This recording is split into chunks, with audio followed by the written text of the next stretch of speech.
Oscillations are happening all around us, all the time. In fact, even the atoms that make up you and me are oscillating right now. Simple harmonic motion is a special type of oscillation where the amplitude is proportional to and the direction is opposite to the displacement from equilibrium position. Let's have a look at some common examples. Here I have a simple pendulum. It consists of a string and a mass. Whilst in equilibrium position, we can measure the length. In simple harmonic motion, the quantity of interest is period, the time for one oscillation.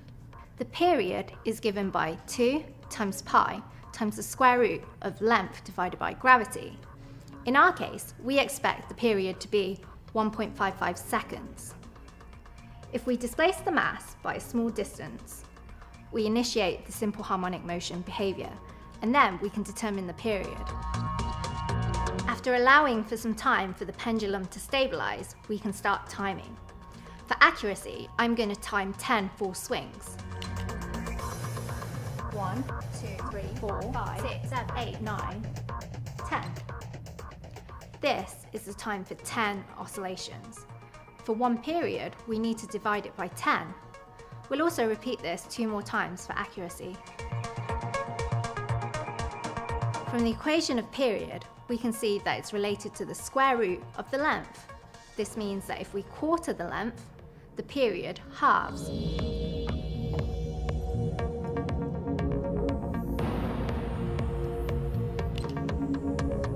And we see that this is the case. Notice that the period is not dependent on the mass, so adding more weights shouldn't make a difference.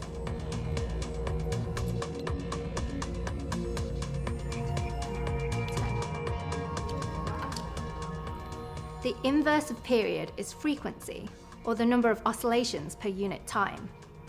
In our original case, we measured 0.63 oscillations per second, or hertz. Now, let's do it again with a simple spring. Here we have a spring and a mass.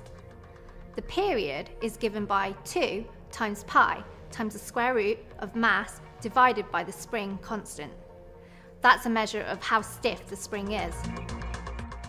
Again, I'll displace the mass by a small distance and let it stabilise before I start timing. 1, 2, 3, 4, 5, 6, 7, 8, 9, 10. I'll repeat that again 2 more times for more accuracy.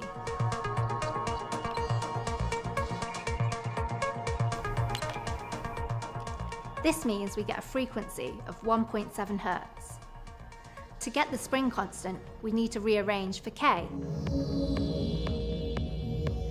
Unlike the pendulum, we could quadruple the length, but that wouldn't change the period. However, if we quadruple the mass, the period would double.